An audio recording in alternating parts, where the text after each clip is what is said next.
আমি কৃতজ্ঞতায় ভালোবাসায় স্মরণ করি সর্বকালের সর্বশ্রেষ্ঠ বাঙালি জাতির পিতা বঙ্গবন্ধু শেখ মুজিবুর রহমানকে, ৭৫ 15 আগস্টের সকল শহীদকে, শহীদ জাতীয় চার নেতাকে, ৭১-এর ৩০ লক্ষ শহীদ, লক্ষ লক্ষ ধর্ষিতা নির্যাতিতা নারী এবং আমাদের ভাষার আন্দোলন থেকে আজ পর্যন্ত আমাদের সব অধিকার আদায়ের আন্দোলন সংগ্রামে যারা আত্মাহুতি দিয়েছেন সেই সকল শহীদকে, তাদের আত্মত্যাগের বিনিময়ে আমাদের এই দেশ এবং এই যে আমরা একটা বৈষম্যহীন সাম্যের একটা পৃথিবী গড়বার জন্য এই যে আমাদের চেষ্টা সেটি সম্ভব হচ্ছে তাদের আত্মত্যাগের কারণে। কাজে আজকে এত সুন্দর একটা সন্ধ্যায় তাদেরকে গভীর শ্রদ্ধায় স্মরণ করি। আমি যখন এই বিয়ের কথা শুনেছিলাম প্রথমে, তখনও এটি একটা ফেসবুক ভিত্তিক একটা গ্রুপ ছিল, ছোটই। সেটাই দেখতে দেখতে এত কম সময় এত বিশাল একটা পরিবার দাঁড়িয়ে গেছে। নিশা ওখানে বসে বলছিল এখন বাংলাদেশের যেখানেই সে যায় তার কখনো মনে হয় না সে একা, তার কারণ সেখানে নিশ্চয়ই বিয়ের অনেক অনেক বোনেরা আছে। কাজে আমাদেরও আমরা যেখানেই যাই এখন দেখি যে অনেক উদ্যোক্তা বোনেরা আছে এবং এই যে এত এত উদ্যোক্তা এটি সম্ভব হয়েছে বঙ্গবন্ধু কন্যা জন্মেছি দেশরত্ন শেখ হাসিনার এই বাংলাদেশটাকে সেই সাম্যের জায়গায় নিয়ে যাবার যে অক্লান্ত পরিশ্রম তার জন্যে এবং তার সহযোদ্ধা হিসেবে এই কাজটিকে অনেক অনেক সহজ করে তুলেছেন আমাদের নারীদের জন্য। আমাদের আজকের অনুষ্ঠানের বিশেষ অতিথি জনাব জুনায়েদ আহমেদ পলক, উনি কিন্তু তার বক্তব্যে অনেক কিছু বলেছেন, আমার খুব সুবিধা হয়েছে। সবশেষে বলবার একটা সুবিধা আছে, সবকিছু বলা হয়ে গেছে, ওটাকে পুনরাবৃত্তি না করলেও চলে।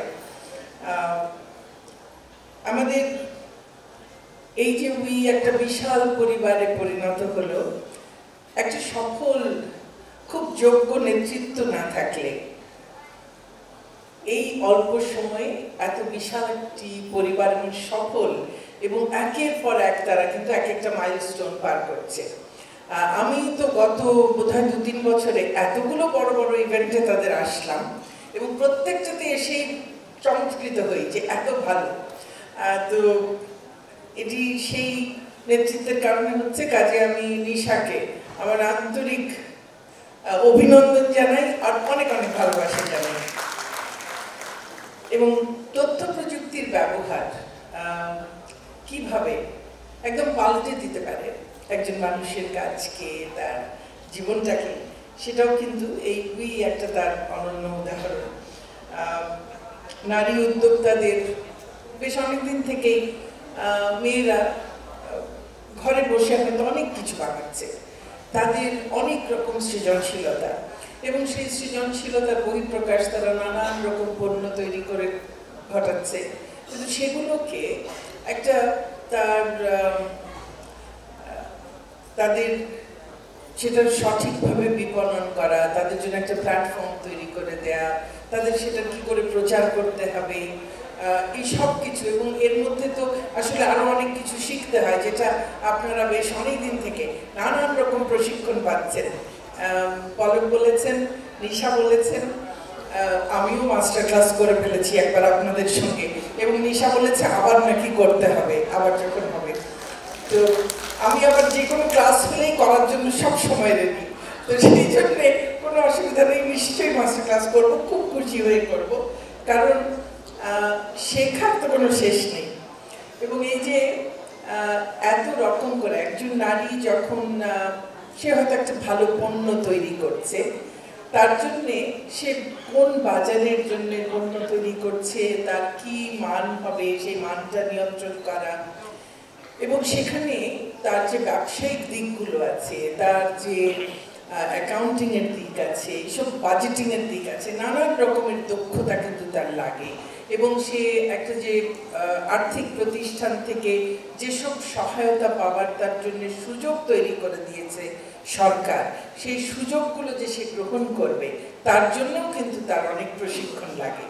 এবং পলক তার জায়গা থেকে এবং আরও মন্ত্রণালয়, কিছুদিন আগেও আমাদের চুমকিয়াপা তার মন্ত্রণালয়, তিনি তখন মহিলা বিষয়ক মন্ত্রণালয়ে ছিলেন, সেখান থেকে অনেক রকমের এই প্রশিক্ষণগুলো, এমনকি সমাজ কল্যাণ মন্ত্রণালয়ও নারীদের দক্ষতা উন্নয়নে বেশ কিছু প্রশিক্ষণ দিয়ে থাকে। তো এই সমস্ত যে সরকারের নানান মন্ত্রণালয়ে প্রশিক্ষণগুলো দেয়, সেই প্রশিক্ষণগুলো দিয়ে নারীরা ক্রমাগত দক্ষ হয়ে উঠছে এবং তারা এখন সংঘবদ্ধ হতে শিখছে এবং কি করে সেই তাদের তৈরি পণ্য, এই যে জয়িতা ফাউন্ডেশন করে দেওয়া হয়েছে, আর কত রকম আজকে একদম যাদেরকে আমরা বলতাম প্রান্তিক নারীরা, তো নারীদের একটা প্রান্তিকতার বিষয় আছেই, তার বাইরেও আরো বহু মানুষ আছে প্রান্তিক নানান কারণে, কেউ প্রতিবন্ধিতার কারণে, কেউ সম্প্রদায়গত কারণে, কেউ বৃত্তি বা পেশার কারণে, কেউ ভৌগোলিক কারণে, নানান কারণে প্রান্তিকতা। তো এই প্রান্তিক মানুষগুলোকে মূলধারায় নিয়ে আসার জন্য এবং বন্ধুকন্যার যে চেষ্টা, সেই কাজে আমরা দেখছি যে তার মধ্যেও নারীরা আবার বেশি প্রান্তিক। তো সেই নারীরা এখন বেরিয়ে আসছেন, এগিয়ে আসছেন, উঠে আসছেন এবং তারা তাদের নিজেদেরকে অর্থনৈতিকভাবে স্বাবলম্বী করে তুলছেন। আর আমরা জানি যে একজন নারী যখন স্বাবলম্বী হতে পারেন অর্থনৈতিকভাবে, যখন তার একটা উপার্জনের একটা সুযোগ তৈরি হয়, তখন কিন্তু সেই নারীকে তার উপরে কোনো সহিংসতা চালানো, তার অধিকার কেড়ে নেওয়া, তাকে দমিয়ে রাখা, এগুলো কিন্তু তখন আর সহজ হয় না। কাজে আমরা যে সামনের পৃথিবীটা গড়তে চাই, যেখানে নারী নির্যাতিত হবে না, যেখানে নারী তার অধিকার ভোগ করবে, যেখানে কোনো সহিংসতা থাকবে না, সেই জগৎটা তৈরি করতে হলে নারীকে আমরা একদিকে যেমন রাজনৈতিকভাবে তার ক্ষমতায়নের চেষ্টা করছি, একই সঙ্গে তার অর্থনৈতিক ক্ষমতায়নটা খুব জরুরি। আর আমি মনে করি এই সেই কাজটি অত্যন্ত দক্ষতার সঙ্গে সেটি করছে। আর এই হাটবাজার আমার তো শুনেই খুব ভালো লাগছে, এখানে বসে বসে আমরা দেখেও ফেললাম। এখন এমনিতেই হাটবাজারে যাওয়ার সুযোগ খুব কম, এখন সেই সুবিধাটা আরো করে দিল যে ঘরে বসেই আরো ভালোভাবে সেই যা কেনাকাটা সেটা করে ফেলা যাবে।